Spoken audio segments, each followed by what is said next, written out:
Yan, okay.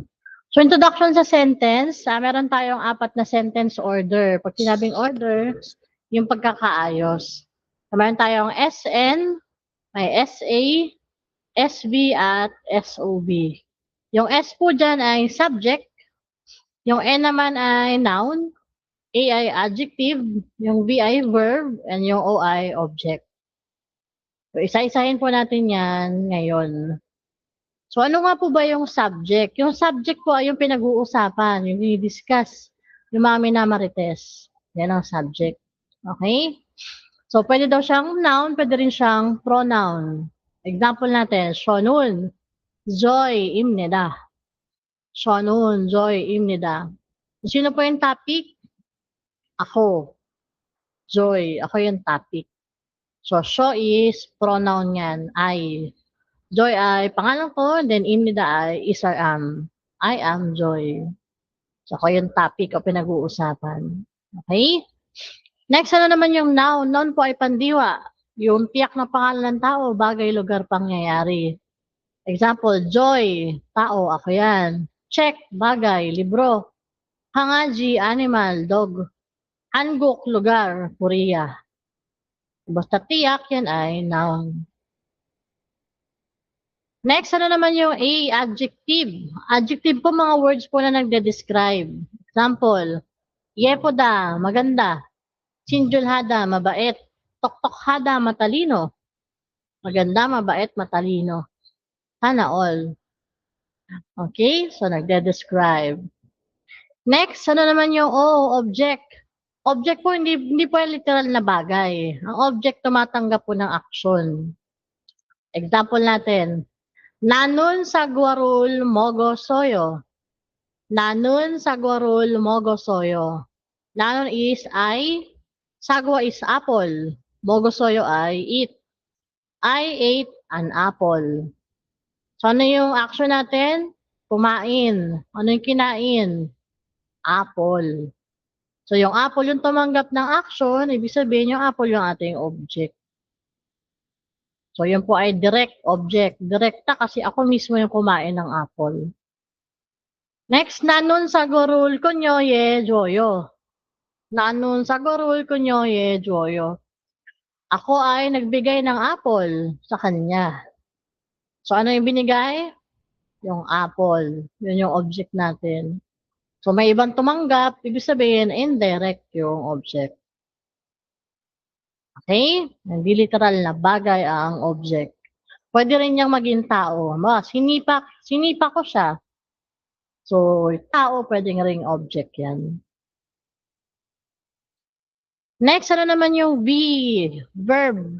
Mga pandiwa, mga kilos. Yung ginagawa natin mula umaga hanggang pagtulog, lahat yan ay verb. Example, nanun sagwarul mogo soyo. Nanun sagwarul mogo soyo. Kumain ako ng apple. Ano ginawa niya sa apple? Kinain niya. Sabihin niyo yung ating verb, si mogo soyo. Okay? And then, meron din po tayong particles. Particles, mga words na wala namang literal na meaning, pero nag-act sila as helper.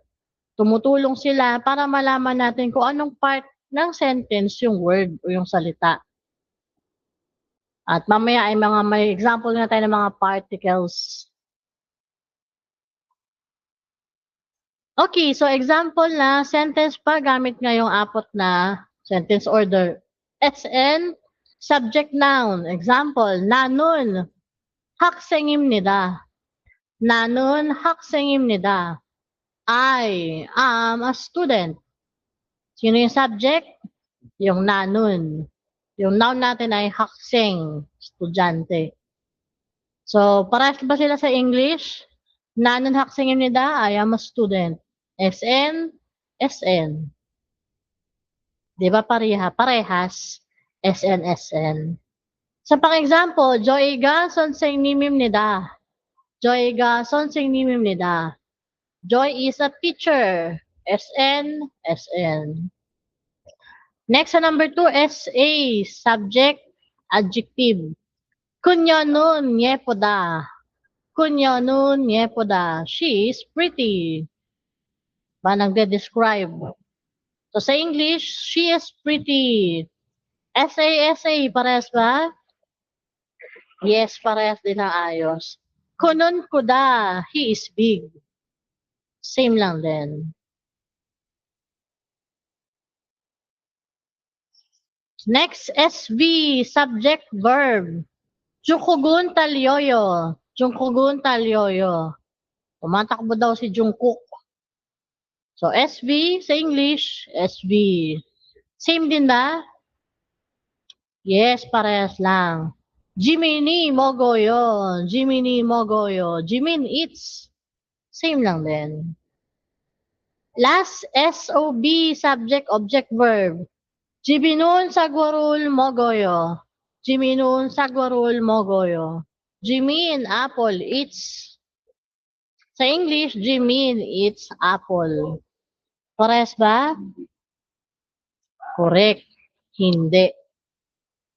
Sa pang example, Jungkookun murul mashoyo. Jungkookun murul mashoyo. Jungkook water drinks. So, hindi nga sila parehas. So, bakit hindi? Sa Korean, SOB ang pattern. Subject, object, verb. Ang object sa Korean, nasa gitna. Ang verb, laging nasa dulo. Sa English naman, ang verb, laging nasa gitna. Yung object naman ang nasa dulo. So, ano ibig sabihin nito? Dito tayo medyo mahihirapan kasi nga hindi sila parehas. Okay? So, SOB versus SVO. Yung pang-apat na sentence order. So, sentence structure nga ng English versus sa Korean. Sa English ay SVO pattern, subject sa unahan, verb sa gitna, object sa dulo. She rides a bike. Pero sa Korean, SOV ang pattern. Object na sa gitna, verb ay sa dulo. She bike rides. So, parang barok ano? She bike rides. Barok. Pero wag po kayo mag-alala kahit baliktad ang sentence ng Korean versus sa English. Pag nakita niyo po si nun tsaka si un, si ga tsaka si i, ito po mga ito, ibig sabihin yan, ito po yung ating subject. Nakita mo nakadikit yan, ay, ito yung subject. Pag nakita mo naman yung rule tsaka ul, nakadikit sa word, ibig sabihin yun yung ating object. And then yung verb, lagi yung nasa dulo. So sa verb, di ko na inisa-isa kasi sobrang dami ng ganap sa verb. So ano ibig sabihin ng sobrang daming ganap? Lagi kasing kino-conjugate yung verb. Halimbawa, yung tenses. May past tense, may present tense, may future tense, present progressive, may mga modals, mga can, cannot, should not, may not, must not, at napakadami pang iba. Naisa-isahin naman natin pag nasa libro na tayo. Okay, kaya di ko na nilagay. Maubos yan kung nilagay ko dyan. Okay?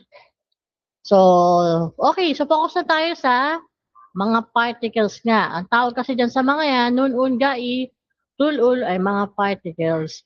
Wala nga silang direct na meaning, pero nag-act sila as helper. Malalaman mo, ay, subject to dahil nakita mo yan. Or object to dahil nakadikit yan. Okay? Okay, so simulan nga natin sa subject, particle. Meron tayong tatlong set. Meron tayong nun-un, may ga at i, and then may do at tunghan. Pakita ko nga yung kulay. Kasi pula din yung ano eh. Wait lang ha. Ayan, gawin natin purple. Ayan. So, nun-un, ga, i, do, tunghan. Tatlong set. Unahin natin yung unang set. Si nun at si un. Basahin muna natin. Sabi dyan, si nun at un, ang tawag dyan ay topic particles. Topic, yung pinag-uusapan. So, sabi dito, i-attach mo daw yung nun kapag nagtapos po yung subject mo sa vowel. Si un naman kapag nagtapos sa consonant. So, vowel, consonant. Okay? So, sinunoon ga dotohan, pare-pares na subject particle yan, pero meron silang malaking pinagkaiba. So, kailan nga ba ginagamit si nun at si un kapag sa ay subject particle? Unang-una, ginagamit po si nun at un kapag ikaw po ay nagpapakilala ng sarili mo. So, example natin, noun nun un plus noun imnida. Example natin, shonun, joy imnida. Nagpapakilala ko ng pangalan. So, nun-un dapat yung gamitin mo. Hindi mo pwedeng gamitin yung ga at si i or si do at si tohan. So, si sho, saan po siya nagtatapos? Vowel ba o consonant? Vowel. Vowel na o. Kaya, nun yung ating nilagay. Sho, nun. Next, kubunun, sonseng nimim nida. She, kubun. Sonseng nim, teacher. She is a teacher. Kubun, saan siya nagtatapos? Consonant. Kaya, un naman yung nakalagay. Kaya, kubunun. Hindi pwedeng shoun. O kaya naman ay kubun-un. Ay kubun-nun. Kailangan vowel, nun-un, nun, consonant, un. Okay? Vowel, consonant. Tanong po. Wala pa? Okay. Yes po. Yung tuwing magpakilala lang po sa tubigan. Yes po, pag nagpapakilala ka. Yes, ng sarili mo. O hindi pwede yung ga at i. Hindi. Next, ginagamit din po si nun-un kapag ikaw ay may dinidescribe. So, pag ni-describe, mga adjective po yan. Example, kabangun, yepoda. Kabang is bag. Yepoda is maganda. Ni-describe mo na yung bag ay maganda. So, si kabang, saan po siya nagtatapos? Vowel, consonant? Consonant. Kaya, un. Muron, tsagapta. Ang tubig ay malamig. Kangajinun, kuyapta. Ang dog ay cute. So, si mul, saan po nagtatapos? Consonant. Kaya, un din ang nakalagay. Si kangaji, nagtatapos sa vowel. Kaya, nun naman ang nakalagay. So, ni-describe mo, gamitin mo si nun at si un. Okay? Kaya lang, kapag ginagamit po si nun, un, at ikaw ay may describe, may hidden meaning siya. Ang hidden meaning niya, emphasis or contrast. Kung tinutukoy mo na bag dito, mas maganda kumpara sa bag mo. Ganon yung hidden meaning niya. Yung tubig na to, mas malamig kumpara dyan sa tubig mo. At yung dog ko, mas cute kesa dyan sa dog mo. Yun yung hidden meaning niya. May emphasis or contrast. Okay? Yan. So, tanong po. Wala naman. So, vowel, consonant lang ha. Nun kapag vowel, un, consonant. Next, doon na tayo sa second set. Ang tawag naman dito ay identifier particle, si ga tsaka si i. So, same lang daw na subject particle, kaya lang ginagamit pa ito kapag kailangan pang banggitin talaga na ito talaga yung pinag-uusapan natin. O kailangan pang i-identify na siya talaga yung topic natin. Kaya ang tawag identifier particle. So si ga ang ginagamit kapag nagtapos sa vowel and i naman pa nagtapos sa consonant. So vowel consonant lang din siya. So kailan naman ginagamit si ga at si i? Unang-una ginagamit si ga at si i kapag tinutukoy mo ay may anida. Anida ay not. So iga ang dapat mong gamitin. Example, Jo iga, anida. So may anida, iga ang dapat gamitin mo. So si Joey nagtatapos sa vowel, kaya ga ang nakalagay. Hindi ako si Joy. Kunun haksengi anida, sonseng nim imnida. Hakseng, nagtatapos naman yan sa consonant, kaya i naman ang nakalagay. Ayan, may anida rin. Siya daw ay hindi, estudyante. Ano daw siya? Teacher daw siya. O hindi mo pwedeng sabihin na join nun, anida. Mali. I at ga lang ang dapat. Okay? So, isa pa dito ay, akala ng iba, hindi pwedeng magkasama sa isang sentence si nun-un tsaka si ga at si i. Pwede. Ganito, kunun. Ayun, si nun at un. Kunun. Ibig sabihin, siya yung topic natin, yung lalaki. Kaya may nun.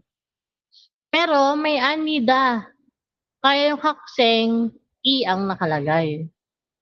So, si kuya yung ating topic, pero tinutukoy niya na hindi nga siya estudyante. So, pwede ha, hindi, walang rule na dapat sa sentence, iga lang o nun at un lang. Pwede yung pagsamahin. Okay? So, hindi pwede na kuga haksengun, anida. Mali yung mga particles na ginamit mo. Dapat kunun. Then sa anida, i at ga. Dapat. Yan. Okay, tanong muna.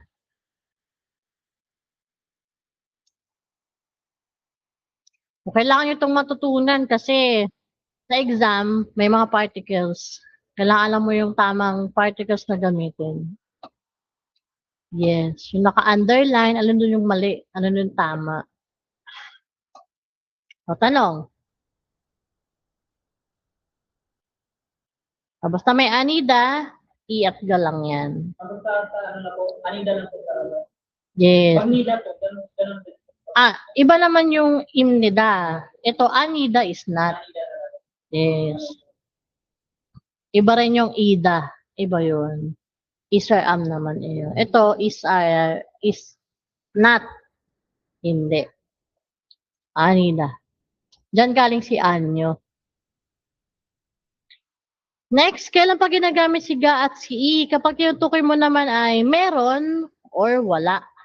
Yung itta yung meron, opta yung wala. So, ga at i ulit. Example, nanon namja chingu ga itta. So, ako yung subject, pero tinutukoy ko na meron akong jowa. Kung namja chingu nagtatapos sa bawel, kaya ga ang ilalagay. Pangalawa naman, nanon yongi opta. Ako daw ay walang kuya. So, si Yong naman ay consonant, kaya i ang nakalagay. So, may itta tsaka opta, i at ga lang ang dapat. Hindi pwedeng nanon namja chingu nun, itta. Mali. I at ga lang. May kanya-kanya silang gamit. Okay? Next, pang number 3. Kailan pa ginagamit si ga at i? Kapag meron kang describe din. Adjective din yan. Example, kabangi yepoda. Ang bag ay maganda. Muri chagapta. Ang tubig ay malamig. Kangajiga kuyapta. Ang dog ay cute. So si kabang tsaka si mu nagtatapos sa consonant. Kaya i ang nakalagay. Si kangaji naman nagtatapos sa vowel. Kaya ga naman ang nakalagay. Yan. Paano po napansin nyo? Parang kamukha nung kanina. Diba? Tingnan natin yung kanina. So, diba? Same lang. Kabangun. Yepoda. May namang kabangi. Yepoda. Particle lang ang naiba. Pero kapag ginamit mo kasi nun at si un, may hidden meaning. Yung bag na to, mas maganda kumpara sa bag mo. Pero kapag si i at ga ang ginamit, period, walang kasunod. Walang ibang ibig sabihin. Yung bag na to, maganda, period. Yung tubig na to, malamig. Yung dog na to, cute. Okay. Wala siyang hidden meaning. Kaya bawa, may nag-uusap kayo, ginamitan ka lang noon tapos may describe. Parang pwede mong taasan ng kilay. Eh di wow. Parang ganun siya. Kasi nga may hidden meaning kapag noon. Okay? Tanong? Wala naman. So, depende to sa context ha. Gamitin mo yung tamang particle. So, walang tanong? Wala pa. Okay. So, next. So, ito pa po isang pinagkaiba pa ng nun-un versus kay ga at si i. Ginagamit po si nun-un kapag mas concerned ka sa ano yung ginawa. Si ga at si i naman, mas concerned ka sa sino yung gumawa. For example natin, nanon satta. Isa naman, nega satta. Ako ay bumili. Isa naman, ako ay bumili. Halos same lang, di ba, yung ibig sabihin. Pero, magkaibang pinakaibig sabihin yan. Hindi rin yan nagkaiba dahil si na ay naging ne. May rule kasi yan. Si na ay, kapag syempre nagtapos siya sa vowel, ga ang ilalagay mo, di ba? Nag-iiba sila, hindi siya nagiging naga. Iniiba nila nagiging nega. Kasi yung word na naga is go out. Labas. Kaya para may iba na subject, ginawa nilang ne, sina. Okay? So, anong ibig sabihin ng una? Nanon satta. Anong ginawa mo? Bumili. Yun yung mas concern ka, mas highlight mo yung pagbili mo. Hindi ako gumala, bumili ako. Pero pag ga ang ginamit, negasatta, pinaka-meaning yan, ako yung bumili. Hindi siya, hindi ikaw, kundi ako. Yan. So, depende sa'yo kung ano gusto mong i-emphasize. Ano mas gusto mong bigyan ng diin. Para ano lang, kung sa Tagalog, diba, yung nanay mo paalis, o magugas ka ng pinggan na, pag uwi niya, o sino nagugas? Nega. Ako. Yan. O parang sa Tagalog lang. Ako nagugas dyan hindi ikaw. Ako. Nega. Okay?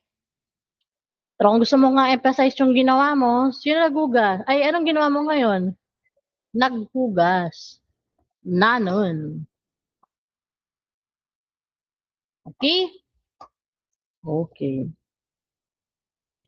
Isa pang pinagkaiba ng nun-un tsaka ga at i, kapag general or factual, may katotohanan.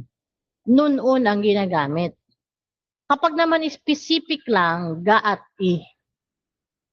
Example, cheetah nun paruda.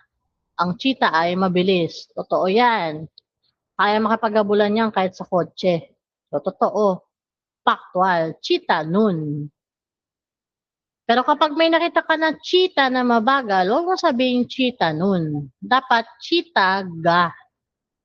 Specific lang na cheetah na yun yung mabagal. Kasi sa katotohanan naman, mabilis talaga yan. Mali mo naman, galing lang kakatakbo lang niya, mabagal pa siya, pagod eh. So, cheetah, ga. Okay? Sa pang-example, pada noon puro da. Ang dagat daw ay blue. So, totoo yan kasi nag-reflect nga yung langit. So, pada noon. Pero pag nakita mo na yung dagat ay black, huwag mo sabihin pada noon. Dapat pada, ga.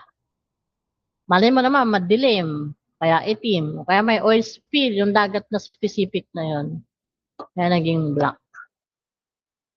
Okay? So, yan ang pinagkaiba ni nun-un, ga at i. Pero ang pinagkapares lang niya, pang vowel, pang consonant. Okay? So, balikan muna natin kailan mo na ginagamit si nun-un? Una, pa nagpapakilala. Pangalawa, meron ka describe na may hidden meaning ng comparison or contrast. And then kapag mas focus ka sa ano yung ginawa mo, nun-un. And then kapag may katotohanan, yan ginagamit. Okay? Or factual. Si ga at si i naman, ginagamit kapag may not. Hindi. Then kapag may, yung anida, yung not.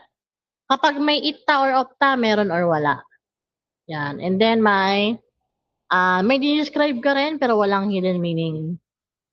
And then, pang-apat, kung mas concerned ka sa sino yung gumawa ng action, got it din yan. And then, ito nga, kapag specific lang yung statement, got it. Okay? So, yan ang pinagkaiba.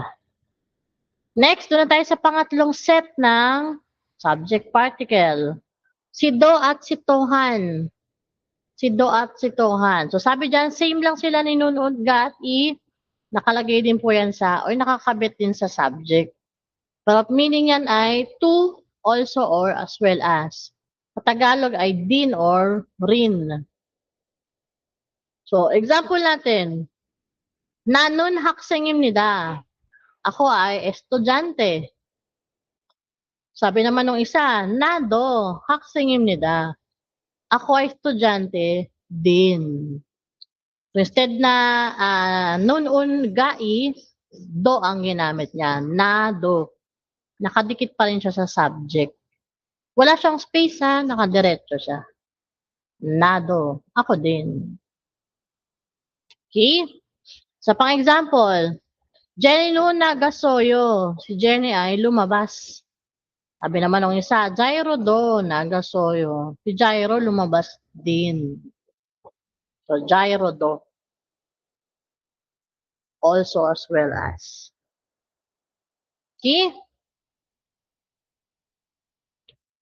Next, doon naman tayo kay Tohan. Same lang yan na to, also as well as. Kaya lang, ito ay ginagamit kapag nag-add ka ng quality or description, pero iisang subject lang.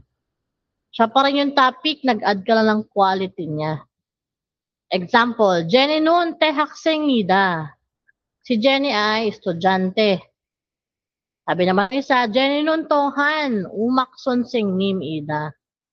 Si Jenny ay music teacher din. So, sinong subject natin? Pareha si Jenny. So, estudyante, teacher din. Isa lang yung subject. Pero nag-add ka ng quality ni Jenny.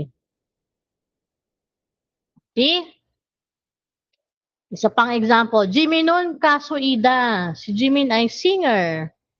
Sabi naman ng isa, Jimmy nun Tohan, denso Ida. Dancer din si Jimin. So, isa lang yung subject, add lang ng quality. Okay? So, tanong? Wala. So, nandun po siya sa taas ha. Subject particle. Nun-un, gai, dotohan. Sa pinakataas. Yan. Subject particle. Nandyan din yun sa dulo ng ano nyo. Ariko. Nandyan nga ba yan? Ay, wala pala. O, bibigyan ko rin kayo ng mga printables. Yung mga nakadikit kasi dyan, mga importante yung mga yan. Sige lang, sige lang.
Okay, so next na tayo. Nandun na tayo sa O.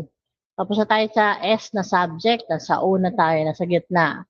Dito naman sa subject particle, wala tayong pagtatalunan. Dalawa lang yan. Ul at rule. Ginagamit po si ul kapag nagtatapos sa consonant. At ginagamit naman si rule kapag nagtapos naman sa vowel. Rule, vowel.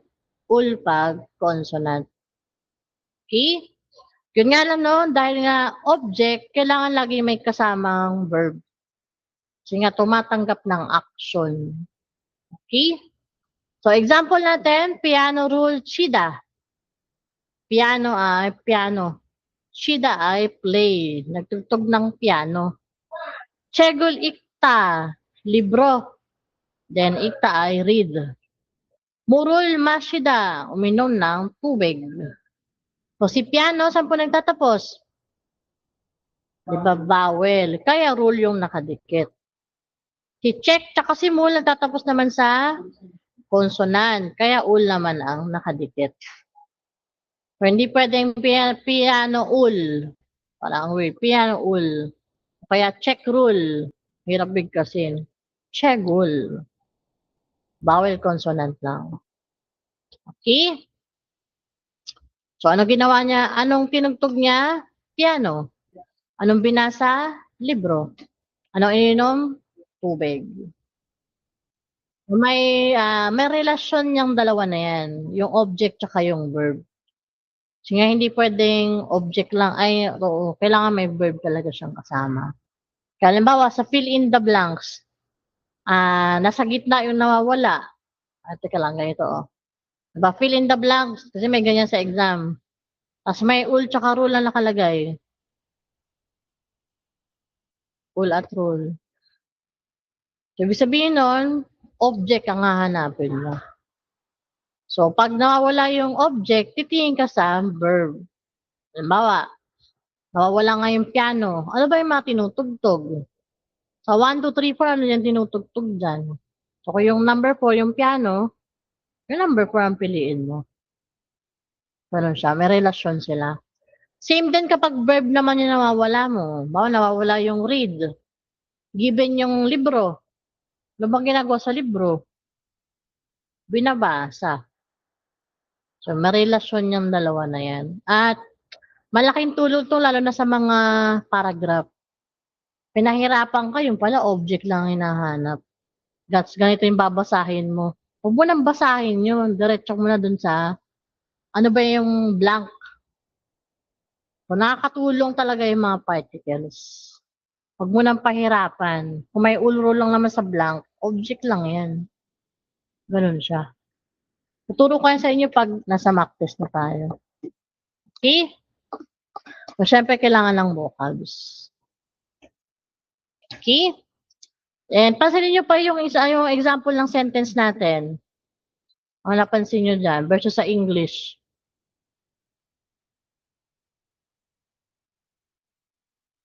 Yan. So, sa English, hindi pwedeng walang subject. Sa Korean, okay lang na walang subject. Inu-omit na nila yung subject, lalo na kung I or you. Para hindi na ulit-ulit. So, dahil nga nag-translate natin yung Korean sa English, maglagay ka na lang ng I or you. So, I play piano. I read a book. I drink water. So, kailangan nga ay meron.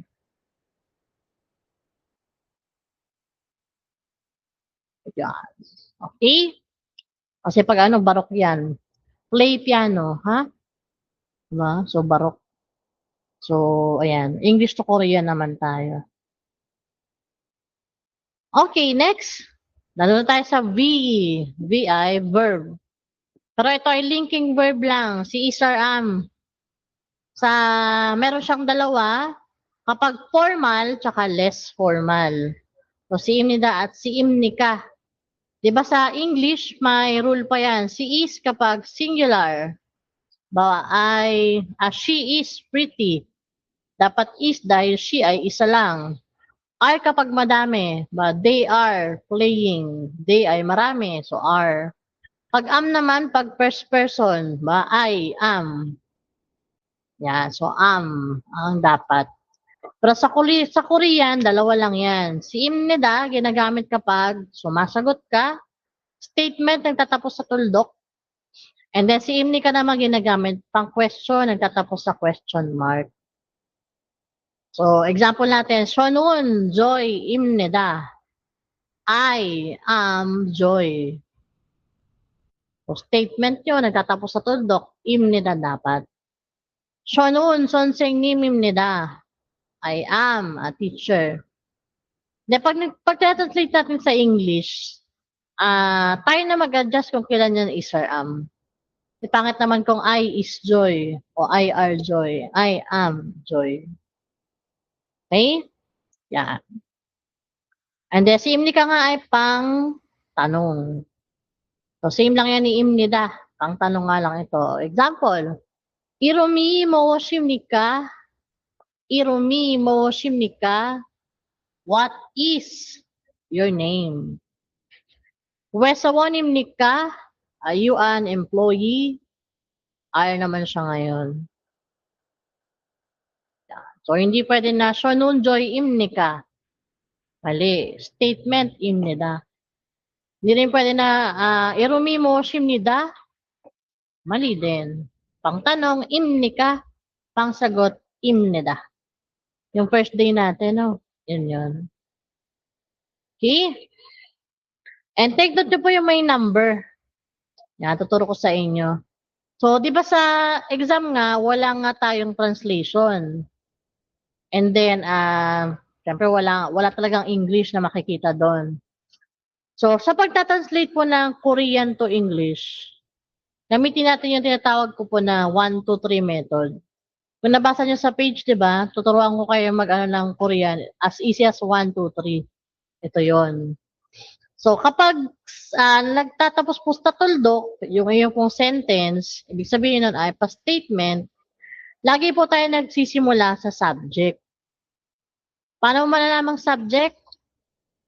May nun-un, may ga-i, may dotohan. Ay subject yan. Diyan ka magsimula. And then, sa to natin, verb. Laging sa dulo. And then, pabalik. So, I, yung shonun, then imida, is or am, and then pabalik, joy. I am joy.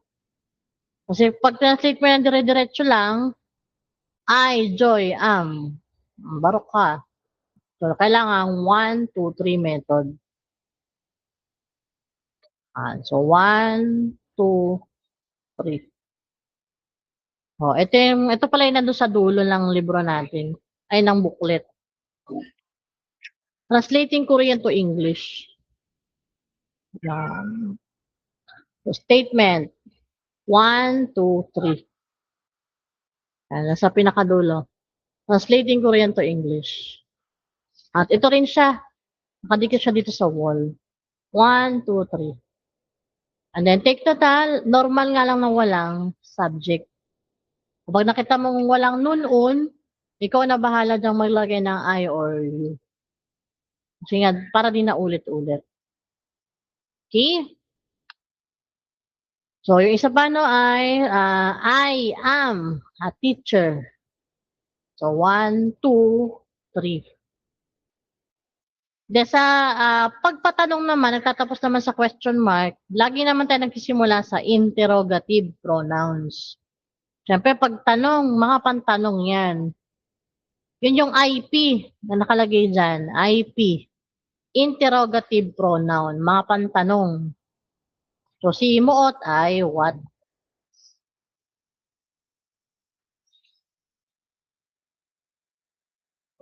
And then, saan susunod? Sa dulo. Imnika. What is? And then, pabalik.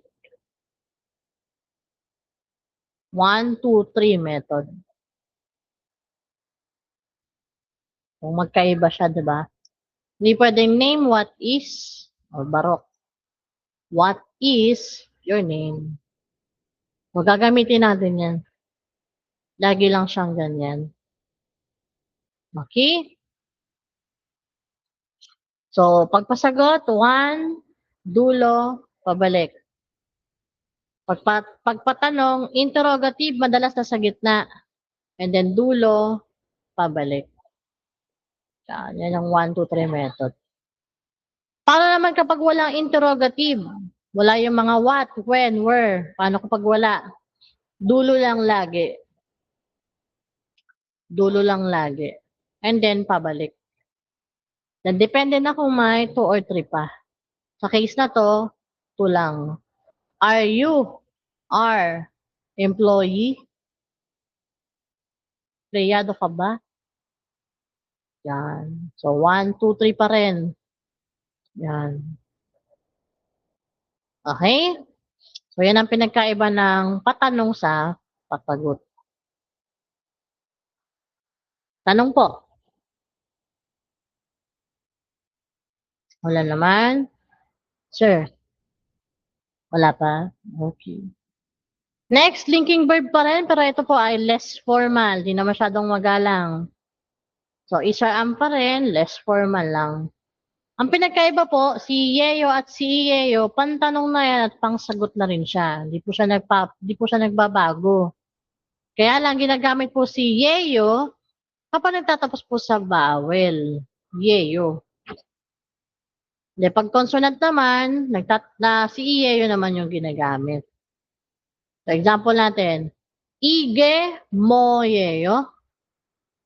Ige moyeyo. Yolshwe yeyo. O dahil nga ito ay patanong, di tayo magsimula kay mo. What? And then dulo is Ige this or this thing. What is this thing? 1, 2, 3.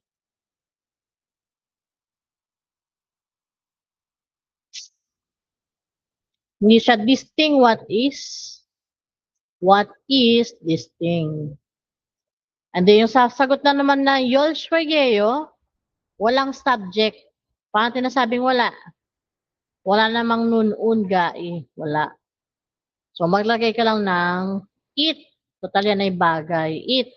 Pag tao naman, she or he. O kaya pag lugar naman, it din. So, it. And then dulo is. And then yolshwe, susi. 1, 2, 3 pa rin. Magkataon lang na walang subject. Okay, so bakit yeyo? Si Mo ay nagtatapos sa vowel. Si Yolshwe nagtatapos sa vowel. Hindi siya pwedeng ige, mo, iyeyo. Dapat yeyo lang. So, pang example, Igon wajang pumiyeyo. Ne wajang pumiyeyo. Kasi wajang pum sa naman nagtatapos. Consonant. Kaya iyeyo naman ang ilalagay mo. So, ganoon ulit. Dahil patanong to, kaya lang walang interrogative, sa dulo lang tayo, is. And this time naman, yung tulong nauna, is this thing a cosmetics? Makeup ba to? Sabi niya, ne, yes. Then wala na namang subject. It is cosmetics. So, ganyan mo siya kailangang i-translate puro yan to English. Ang Tagalog naman nakabase din sa English eh, kaya ganun din. Oo, ito ay makeup. Ito ba ay makeup? Diba? Same lang. Ang structure ng Tagalog sa English. Okay? So, hindi pwede na ige mo iyeyo. Mali. O kaya ay igon wajang pumyeyo. Mali. Pang vowel consonant.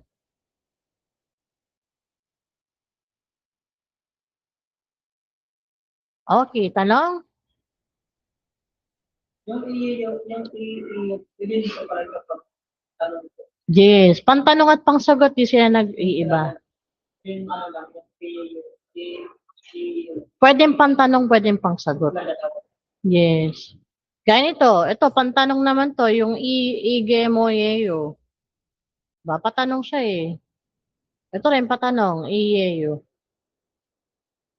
Kaya lang kapag patanong, tatasa mo lang yung intonation niya. Mo yeyo? Wajang pumiyeyo? Kapag naman pasagot, flat lang. Yolshwe, yeyo. Kasi nga hindi siya nag-iiba. Pero vowel, yeyo, consonant, yeyo. Okay? Yan. Tanong? Wala. Okay. So, sa verb po kasi, sa verb, ano ba yung pangsulat ko? Ayan pala. So, sa verb po kasi, dapat alam mo lagi yung apat na form. Ano ba yung apat na form? Yung formal, tapos less formal,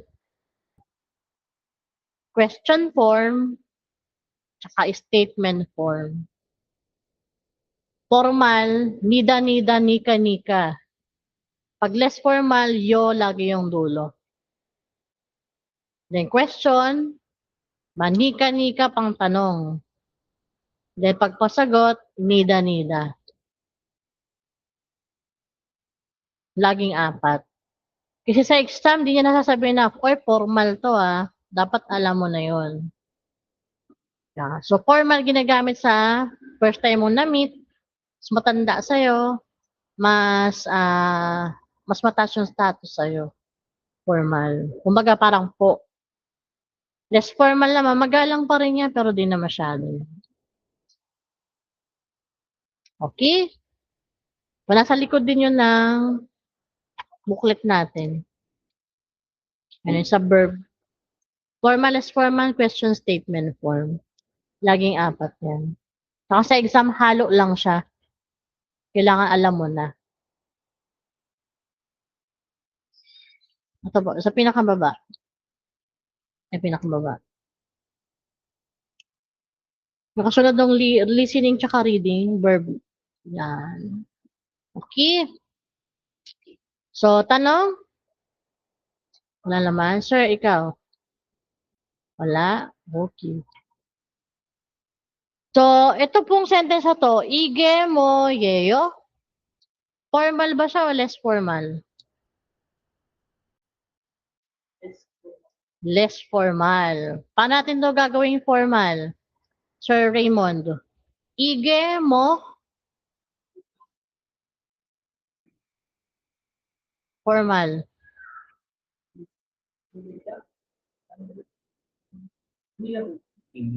Imni ka. Kasi ikaw ay nagtatanong. Then, Yolswe, imni na. Dahil ikaw ay sumasagot. Okay? Yan. So, formal, nika-nika, nida-nida. Patanong, nika, pasagot, nida. Less formal, yeyo, iyeyo. Eh, pares nga yung patanong, pares na rin yung pasagot. Nagtatapos, nag-iiba lang kapag vowel, yeyo. Pag consonant, iyeyo.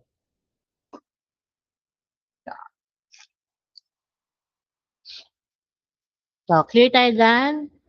So, SOB pattern. Subject, object, verb. And then, andun din sa harap ha, si Isar Am. Imnida, imnika, yeyo, iyeyo.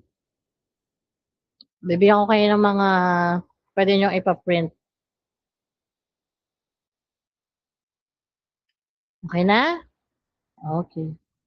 Next, sentence type. Meron din tayong apat na klase ng sentence. Una ay statement of declarative sentence. Pasagot. Ang dulo nga daw niya ay yung patchim na pi, denida, o kaya naman ay sumnida. Kapag patchim pinida, nagtapos yan sa vowel. Then sumnida naman pa nagtapos sa consonant. Vowel consonant lang din siya. Example natin, Johnny hakyaweso kong buham nida. So, ang root po natin dyan ay kong buhada. Si hada po nagtapos po siya sa ah.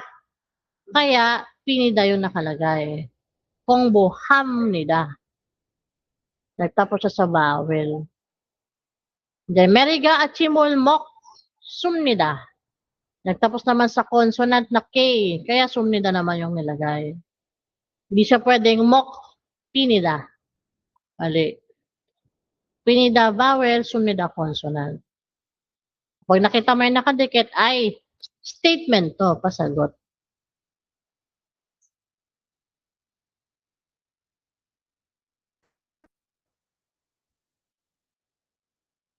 Next, question or interrogative, patanong naman yung sentence. Sa pagkatapos sa vowel, pinika, patchim yung P, and sumnika, pag consonant. Example, Johnny odie samnika. Ang root natin yun ay si Sada. Sa nagtapos sa kaya pinika. And then, Meriga umagol tut sumnika. Tut nagtapos sa tigot, consonant, kaya sumnika yung nakalagay. So, pang vowel, pang consonant. So, parang imni ka lang din. Kaya lang, ano lang yun, isarm lang yun eh. Ito, pang verb na talaga. Okay? Next, command or imperative. Nag-uutos or nakikiusap. Ang dulo naman yan ay shipsyo, pag vowel, o kaya ushipsyo, pag natapos sa consonant. So, example natin. Kung ayaw lang gumalaw, ayun. Kasi last page na pala, sorry. Burahin ko na nga lang to. So, yogi o shipsyo, lapit ka dito. So, si O, nagtapos yan sa vowel na O. Kaya shipsyo yung nakalagay. Uida anju shipsyo. Upo ka dito sa upuan. So, an is nagtapos sa double pachim. Consonant, kaya ushipsyo naman nakalagay. Vowel consonant lang din. And last, propose or propositive. Nagsasuggest. Bibigyan ka ng opinion mo. Ang dulo naman ay pishida, pachim yung pishida, and upshida naman pag consonant. So, neiltashi manapshida. Kita ulit tayo bukas. So, nagsuggest siya. Kita daw. Manada, bawal yan, kaya pishida nakalagay. Kachi jumshimulmok, mogupshida. Mok nagtapos sa consonant, kaya upshida ang nakalagay. So, pag nakita mo yan nasa dulo, ay nagsasuggest to. Nagbibigay ng opinion. Pag sipsiyo ay nag-uutos to or nakikiusap. Hindi, pag nida, sumasagot, nika, patanong. Yan. Kasi kailangan mo yung mga sentence endings. Lalo lang sa mga vowel. Okay? So, aralin natin yung mga tawag dito? Conjugation na yan eh. Ng verb. Pag nandun na tayo sa lesson 8. Okay? So, yan po ang introduction sa sentence. Ano? Wala naman. Sir, ikaw? Wala. Okay. So, next, lesson 7.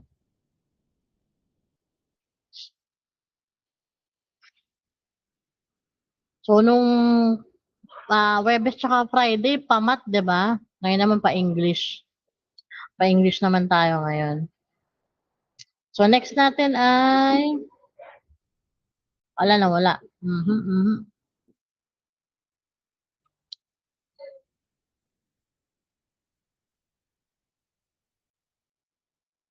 Wala.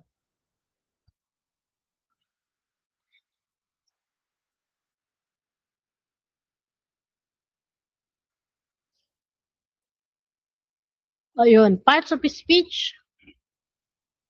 Wala, lipat lang din ako.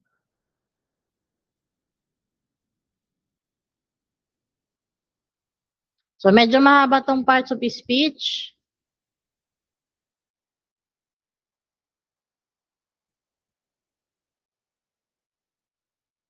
Mamaya ko na nga ito linisin.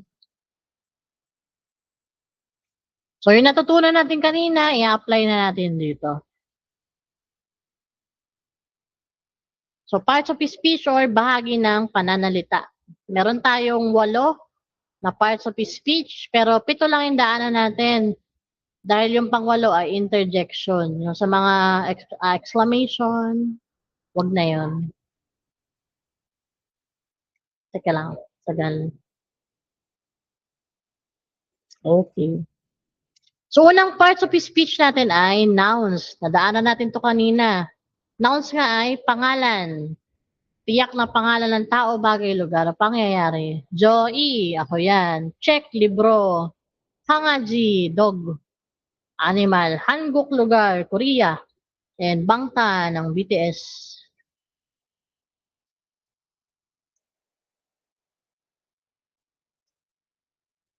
Okay. So sabi natin kanina, ang subject ay pwedeng noun, pwede rin siyang pronoun. Eh, syempre, ang nouns pwede rin maging object. Object na tumatanggap ng action, yung subject naman pinag-uusapan. Okay? So, ilagay natin yung tamang particles. Una natin si Joy. So, pag topic particles, ano ba yung nakalagay? Pag topic. Topic ay noon tsaka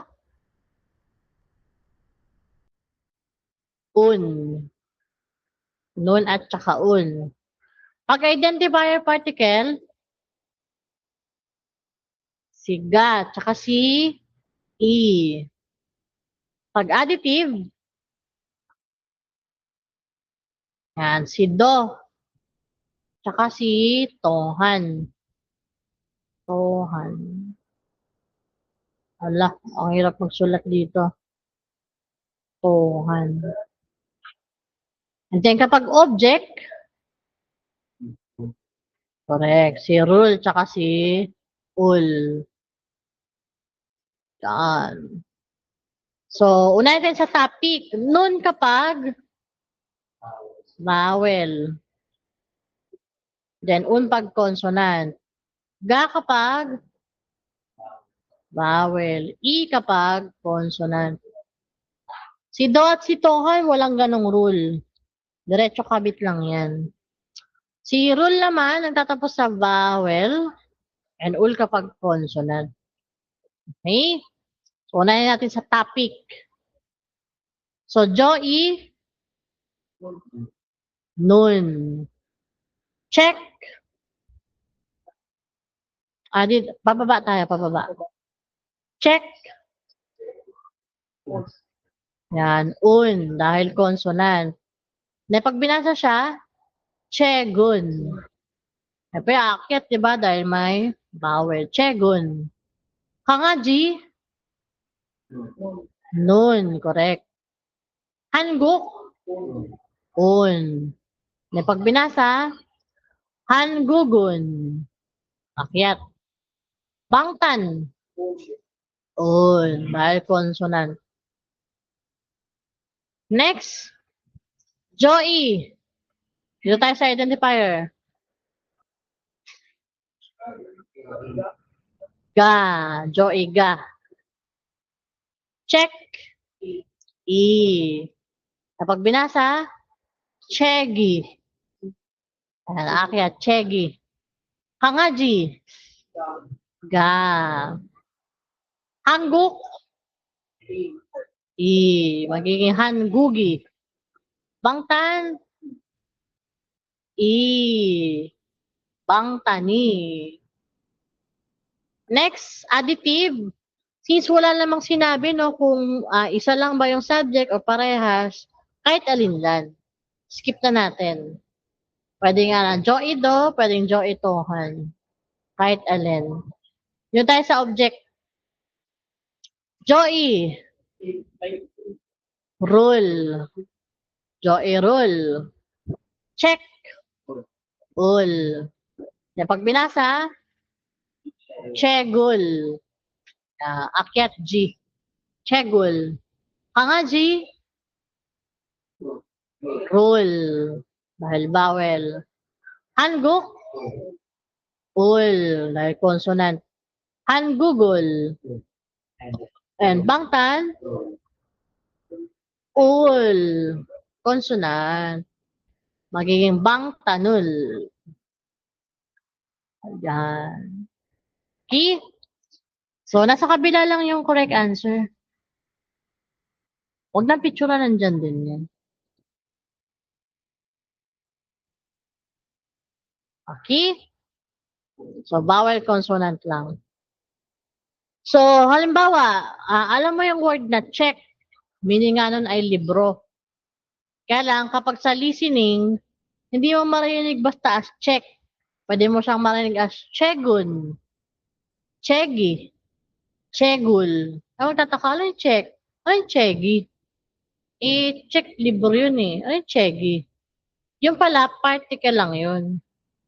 Kasi nga, lagi nakadikit yung mga particles sa mga word. Pag narig mo nga yung nun, tsaka i, tsaka ga, ay subject. Yung libro yung pinag-uusapan natin. E pag narig mo yung chegul, ay yung libro yung ating object. So, sa listening, kung di ka familiar sa mga particles, medyo malilito ka. Sa reading naman, kung familiar ka nga sa mga particles, mano mo naman siya, ay subject ito. Okay? At yun nga lumalabas nga sa exam yung mga particles. Aling particles yung dapat mong gamitin. Okay? So, minsan vowel consonant lang naman talaga. Okay? Sige. So, maano natin yan, pag nasa libro na tayo, balikan natin to. Okay. So, pangalawang parts of speech ay pronouns. Temyong sa. So, pronouns nga ay nadaanan din natin panghalip, pang substitute nga daw sa noun. Instead na sabihin mo na ako si Joy, sabihin mo na lang ay ako. Ako. So, marami tayong pronouns. Unahin natin yung personal pronouns. Pag sinabi ng personal, pang tao. So, si I ay si siyo, o kaya ay sina. Si you ay kude, o kaya ay no. We or our, tayo, siyo, he, o kaya ay uri. Lalaki naman yung subject, kubun, o kaya ku. Kubun din pag babae, o kaya ay kunyo. Pag they sila, kubundul, o kaya kudul or konyodul. Yung nasa left side, formal na, for magalang. And less formal naman nasa right side. And then yung dul dun sa kubundul, yan yung katumbas ng S or pang plural sa Korean. Mawa check, libro lang yun, isa. Pag check dul, maging books. Yan yung S nila. Okay? And then take note lang natin na si I, na you, ay si I na you, na siyo, tsaka sina, tsaka sino. Silang tatlo.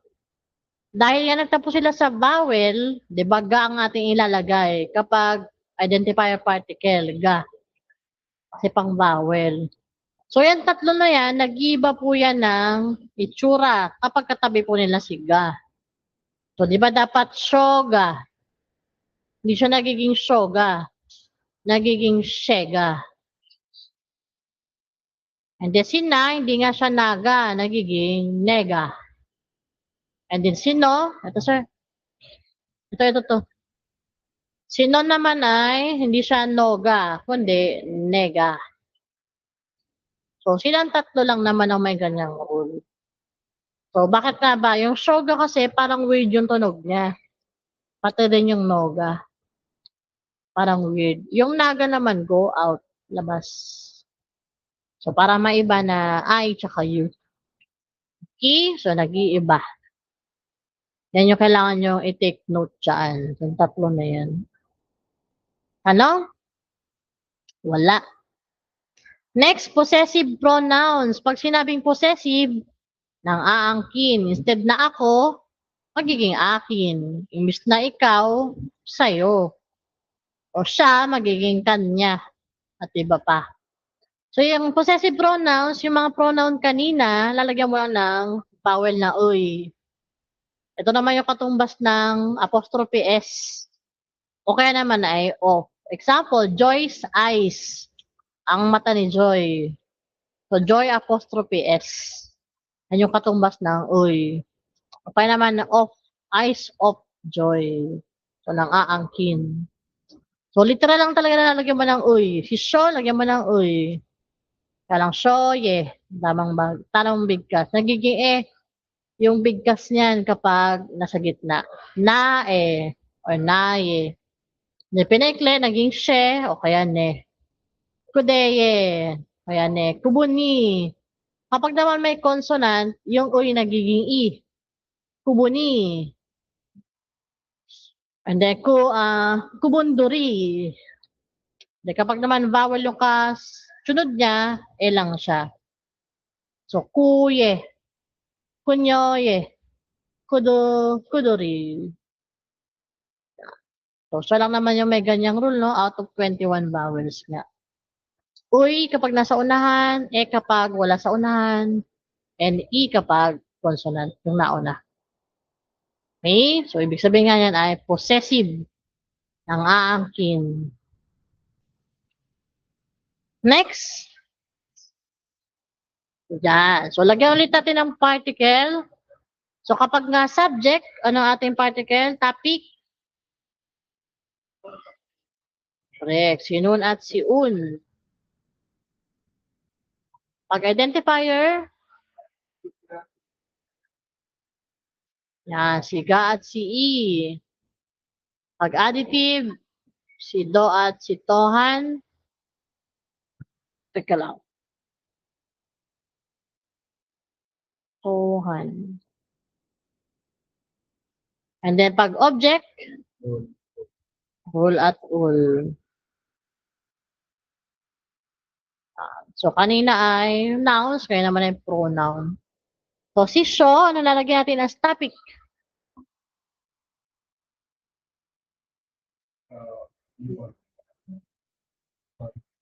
Show, nun. Kasi vowel. Show, nun. Sina? Yan, na, nun. Kude? Nun. No? Nun. Uri? Nun. Kubun? Un, dahil consonant. Ku? Nun. Kunyo? Nun. Kudul? Un. Magiging kudurun. Next identifier. So? Yan, na magiging? Shega. And then na? Ga. Magiging? Nega. Kude? Ga. No? Ga. Magiging? Nega. So, si I, tsaka si you. Yan nga yung nag-iiba. And then, uri, ga. Kumun, i. Kubuni. Ku, ga. Bawel. Kunyo, ga. Kudul, i. Kuduri. Next, sa additive nga, wala namang sinabi kung siya lang o kaya nagdagdag lang, kahit alin dyan. Dito tayo sa object. Show, rule. Na, rule. Kude, rule. No, rule.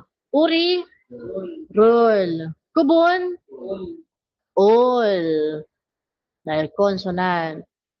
Ku, rule. Kunyo, rule. Kudul, ul. Kudurul. Yan.